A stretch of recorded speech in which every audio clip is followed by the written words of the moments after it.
Hello, my name is Allison Headley, and I want to thank you for taking a few moments to view my resume and reel. I graduated from Oregon State University with a BA in New Media Communications and would like to pursue a career in broadcasting. My goal is to tell compelling stories the viewers will be talking about the next day. Just as important, my stories must be credible, confirmed by facts I have researched before airing. The credibility I bring to the job is the most important thing I can offer you as an employer and the viewer customer. If you are looking for something a little more stimulating than the Harlem Shake, then tonight the Socratic Club is sponsoring a lecture by Dr. Henry F. Schaefer. The topic of tonight's lecture is Stephen Hawking, the Big Bang, and God. Dr. Schaefer will discuss theories from the beginning of space and time, as well as the story of life's existence. Dr. Schaefer will give his perspective as a scientist and as a Christian. He has explored the far-reaching implication of the Big Bang Theory and has suggested that it shapes not only our understanding of the origin of life, but also the nature of God. Dr. Schaefer is currently a professor of chemistry at the University of Georgia and holds a PhD in chemical physics from Stanford. He is one of the world's foremost authorities in regards to the melding of science and religion.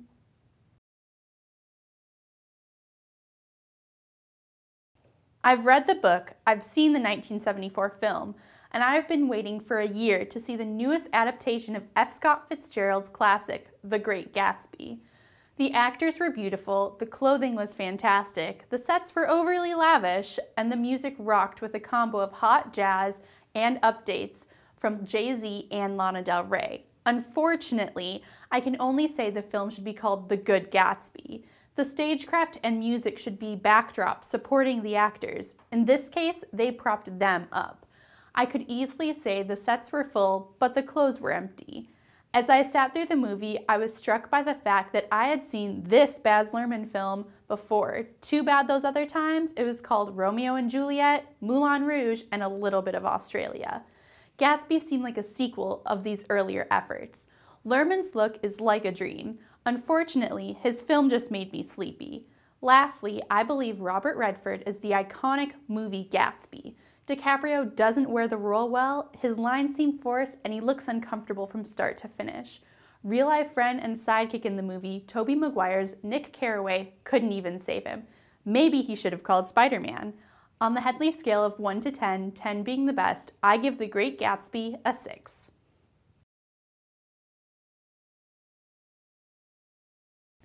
In sports, Tim Tebow has hit another bump in the road during his quest to become an NFL quarterback. The New England Patriots released the former Heisman Trophy winner and first-round draft pick last Saturday. Tebow, seeing limited action, played in 3 preseason games for the Pats. During his time on the field, he tossed 2 touchdown passes, rushed for 91 yards, and was sacked 7 times. NFL insiders have pointed to Tebow's unorthodox throwing mechanics as the reason for his lack of success. Many of those experts have suggested the CFL as a place where the ex-Gator might hone his skills. The QB tweeted his thanks to a classy Patriot organization for the chance they gave him. At the same time, he reiterated his continuing goal of becoming an NFL quarterback.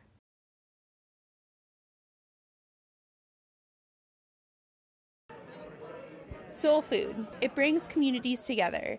Tuesday night, the Black Cultural Center held their soul food dinner. Internal coordinator for the Black Cultural Center, Johanna Abraham, demonstrates how tasty community can be. So we have oven-fried chicken, 2 different types of baked potatoes, macaroni and cheese, pies, we have ice cream, and we have ribs. Senior in sociology, Taylor Blakeaway, has her own favorite dish. I am most excited to eat my mac and cheese.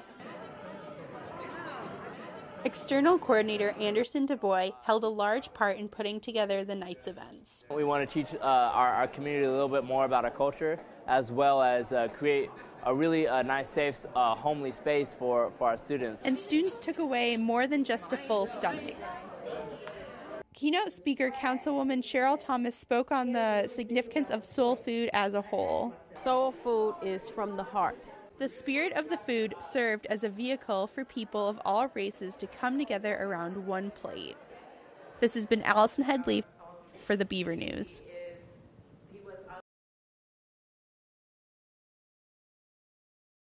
As we celebrate the 50th anniversary of Dr. Martin Luther King's Walk for Racial and Job Equality, another fight is brewing in 50 of the nation's cities.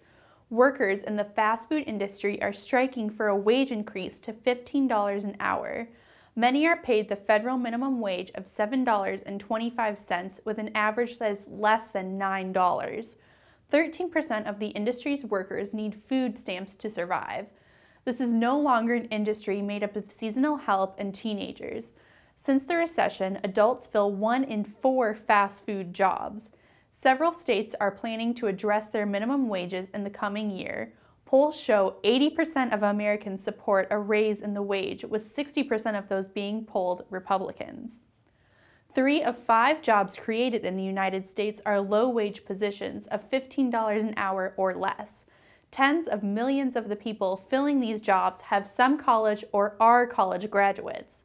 According to the president of ESPN, underemployment is quickly becoming the new normal and is the greatest threat to cable television and the country's economic recovery. If people can no longer pay for basic goods and services, the recovery will continue to lag. Allison Headley with the Beaver News here inside Claudia at the Salmon Bay.